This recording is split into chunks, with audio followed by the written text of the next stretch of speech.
Good morning. I'm Bob Ravenscroft, the Vice President of Advancement, here for our weekly press briefing. We also, as you guys are fully aware of now, usually have members of the public hopping on. So for the members of the public, I'd like to remind you, we'll have our second in our two-part series. This one will be featuring Dr. Robert Purcell, who's a cardiologist, answering any questions you might have related to COVID-19. There will be a specific focus on implications for the African American community. And if anyone is interested, on our Bryan YouTube page or out on the Facebook page, there is a full recording of this previous Monday's session with Dr. Kevin Richmuth. So our midnight census, we're a little over 500 patients here. As we look at our COVID-19 patients, something really jumped out at me today, which is awesome. Our inpatients that are currently positive are below 20 for the first time in a long time. Now, we do still have 7 patients in here that are no longer infectious, but still quite ill. And then from the level of care, as you can see, 6 are in the ICU, 8 progressive care, 8 in general care, and only 3 patients are currently on ventilators. You see where they're coming from, it's a 50-50 split of inside Lancaster County and from outside of Lancaster County. We did have some advanced questions come in on what I think we're all seeing quite a bit of right now in the kind of national discourse on the number of doses per vial. And I think you'll hear from our guests that it's a pretty complex thing. It's a supply chain thing. And it really, to me, as we go through the seasons of COVID, we were having these complexity, supply chain, supply and demand issues when it came to PPE and then testing supplies. And now the topic certainly is our vaccine doses. So we have one of our stellar representatives from our Bryan Pharmacy, Jolyn Merry, one of our managers. She is a native of Lincoln, went to first graduating class from Southwest High School, went to the University of Nebraska, then got her pharmacy degree at the University of Nebraska Medical Center, and then also has her Master's of Business Administration from Nebraska Wesleyan. She's going to kind of explain the process of how we manage that and some of the restrictions that we're all working under right now. So, Jolyn, it's all yours.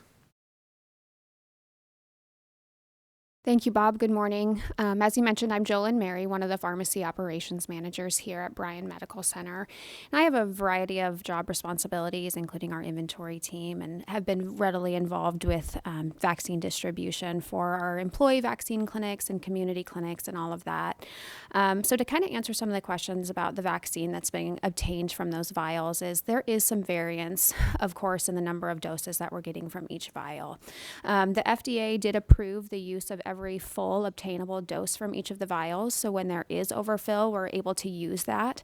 But if there's not a full dose remaining at the bottom of that vial, we're not approved. There's no approval for using that or pooling it with other doses. So I think an important note is there is a contamination risk when we're pooling vaccine, and that's really the concern I'm sure that the FDA had. So as a reminder, there's a number of vaccine clinics that are happening across the country, some with access to sterile environments and some without. And so not allowing that pooling really is helping prevent that contamination risk. So we, for example, if we were given the approval to go ahead and pool those, we would of course only pool things within the same lot for documentation and for patient information.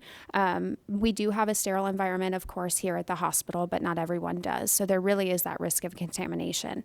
The other thing that's really causing a variation in the number of vials that we're receiving from the vials has to do with which syringes and needles are available to us. So yes, ancillary supply kits are being shipped with vaccine, which then supply us with needles and syringes. But at the beginning, without knowing how much overfill we'd have, we did have to start sourcing syringes and needles otherwise, and that has prevented some of those extra doses in some cases. In some cases, the syringes and needles are exactly what we need, and we're able to get more than one additional dose from some vials in some cases. So there's a couple of different reasons for that variance for the vaccine that comes from those vials.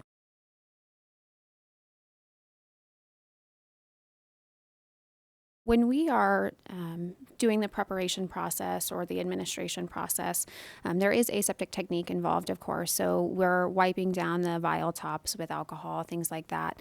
Really, the risk for contamination is going to be present when those vials are left for any duration of time. So for these large vaccine clinics, the expectation is those vials are going to be used pretty quickly, and so the risk of contamination would be low.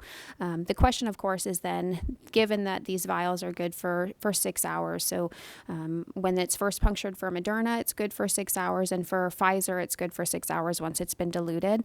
So there is that timeline that there's some question as to when the doses would be drawn from each of those vials. And so it really is just limiting that, especially when they're in areas that, there's travel, there's patient travel. So in these community clinics, in some cases, syringes may be pre-drawn. In some cases, doses may be drawn with each patient. And so some of that is just having to do with how quickly those vial doses, those vaccine doses are getting used from each vial.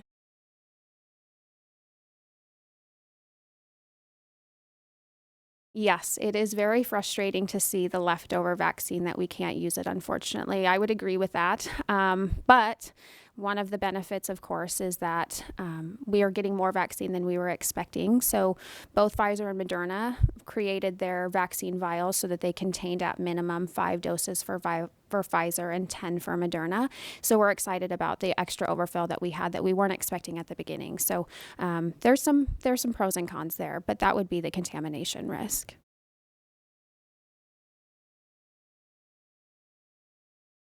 It's really very variable. It's especially variable based on which syringes and needles we're using. In some cases, we have gotten a full 7 doses from a vial, and in other cases, we're getting just the 5. And so there is that variability, both in manufacturing, but then also in the supplies that we're using to obtain those doses.